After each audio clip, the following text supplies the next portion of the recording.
Hey guys, cobradvs here, and I have been tagged, and I didn't even know it. VideoGameJunie99 tagged me in Marlinlee's Now That You Think About It tag, and I never knew. I somehow I missed both of their videos.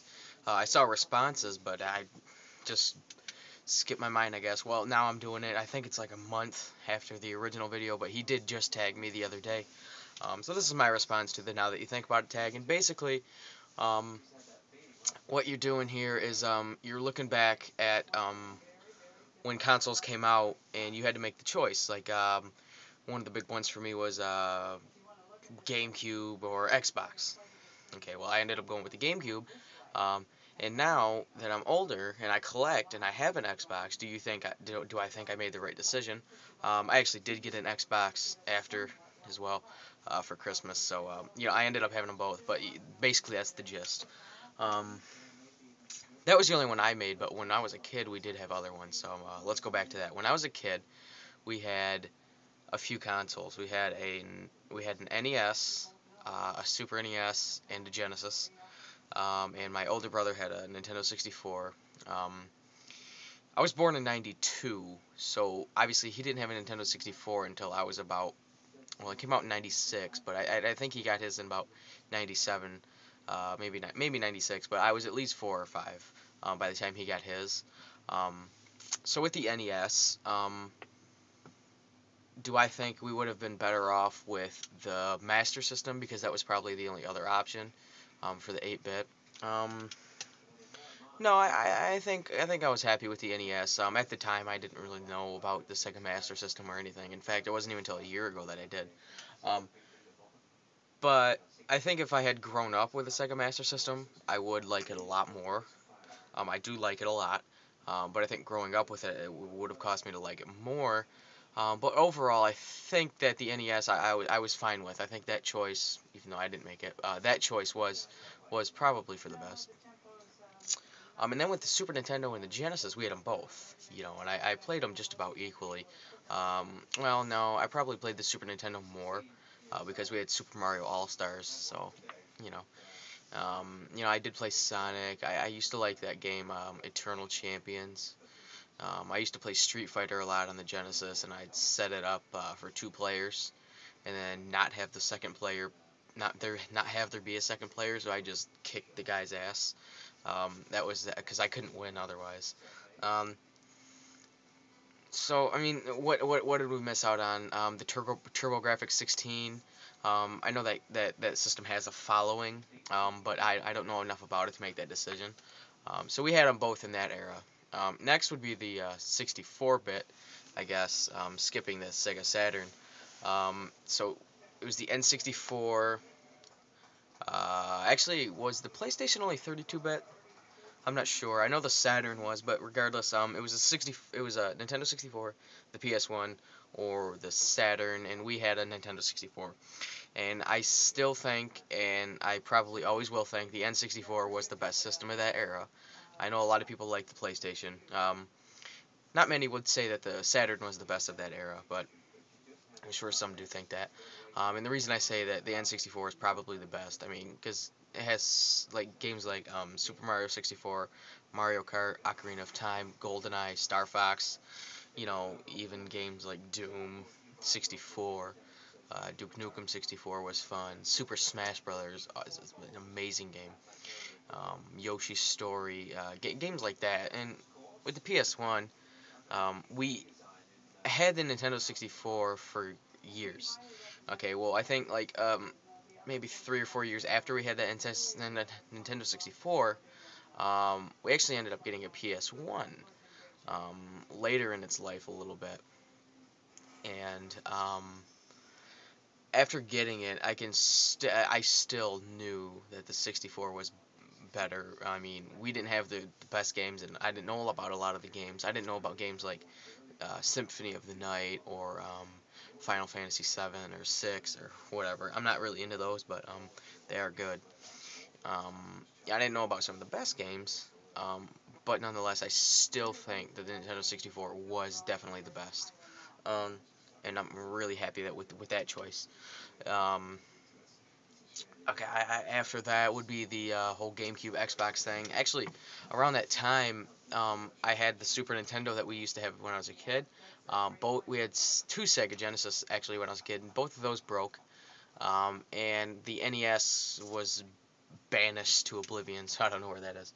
Um, but I ended up getting a top loader NES for my cousin and a Genesis for my cousin, so I had that. Genesis, NES top loader, and the Super Nintendo, and our 64. But I usually played the Super Nintendo mostly. It had the best games, I thought. So this was before I started collecting, by the way. Um, and so at that time, I really didn't care what came out because I had the games I wanted. I didn't care about the GameCube, the PS2, the Xbox, whatever. Well, there came a point where I was sort of like, there's only so many games I can play for these old systems before I realized that games like Super Mario Sunshine and Super Smash Brothers Melee, I want to play those. So I made the decision that one Christmas I wanted a GameCube.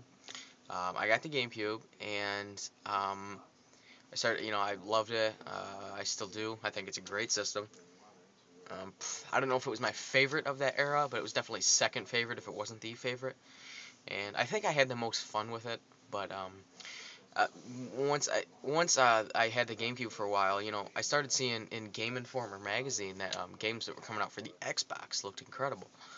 Games like Halo, Doom 3 was one that really sold me. Doom 3 was. Another one that really sold me was Predator Concrete Jungle because I'm a huge Predator fan, and I saw it was not coming out for the GameCube, and rightfully so. It is the weaker system, I believe, um, but it was still fun.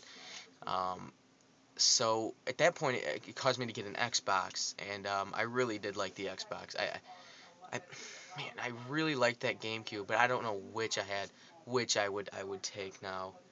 I games like on the Xbox, games like Star Wars Battlefront was a huge one too. Tiger Woods games on there were a lot better. Um, so I think I'm happy with what happened, the stages that it went. GameCube and then Xbox. So I wouldn't really change anything there. And then we go to the next generation, and we have the Wii, Xbox, PS3. Um, well, I wanted a Wii really bad. And I don't know if you guys remember when the Wii came out, getting a Wii was practically impossible. It was damn near impossible, actually. It was really difficult. So I actually called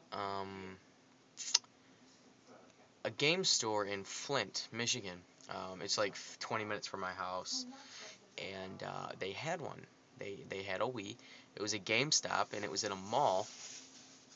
And I called them, and they had one, and I said, how many do you have? He said, we have enough. But they could go like this. You never know. So we ended up going over there that day. We go to the GameStop, and I asked guys, I called. You guys said you had Wii's. Like, you called. We didn't get any phone call.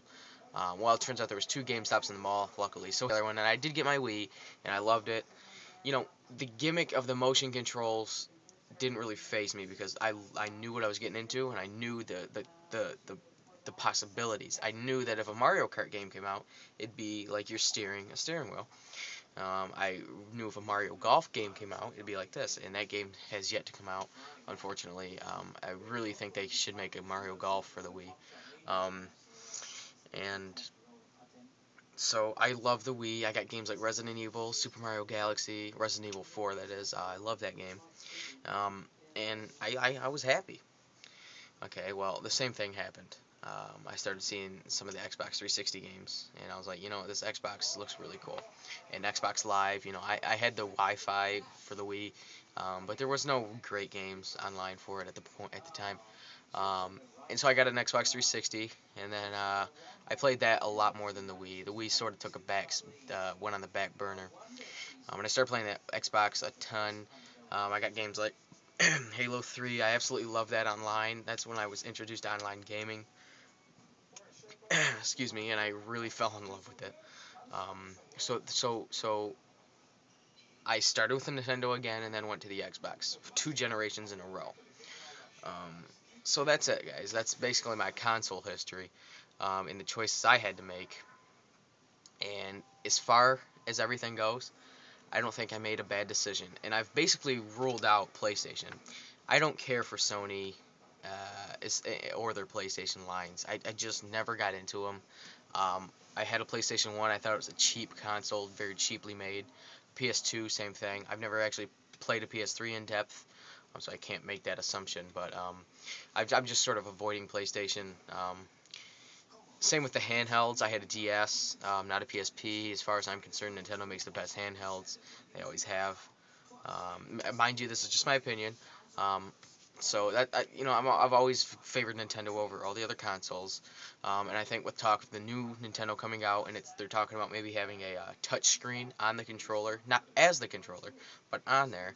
I believe it was a touch screen, but that sounds very cool. Sort of like Dreamcasty, kind of. And I'm always going to favor Nintendo first over all their consoles because they have precedent. They have the NES, SNES. They haven't made a bad console, really. If you count the Virtual Boy, sure, go ahead. But as far as in my mind, aside from that monstrosity, I've never seen a bad console from Nintendo, and I don't think I will. The 3DS looks awesome. I've played it for a few minutes. 3D didn't give me a headache or anything, so I would love to get one of those, but I think I'll hold off until the next revision comes out that sort of has a better battery life and stuff. So that's that, guys. And, I don't regret any decisions. I'm going to favor Nintendo probably for the rest of my life unless Sega comes back in the market, which there's rumors they might. I don't know if those rumors are true. I've heard it from a few people. I will say this. If Sega comes out with a new console, I will not immediately say I'm going to buy it. I won't. I will not. Sega has made mistakes in their past. The 32X and the Sega CD were failures. The Sega Saturn, a lot of people dislike it. The Dreamcast is sort of their farewell letter, and it's a good console. But I will not just immediately say I'm going to buy that Sega console. I'm going to look it up, and I'm going to see what's going on. And if it looks good and it's promising, I will. But if not, then we'll see what happens. Okay, guys, so I'm sorry I rambled on for that. This is I believe it's a closed tag, so I have to pick people to tag. I don't know. I don't know who has done this tag. I don't know. So I guess if you want to do this tag, just send Marlinlee a message, or just do the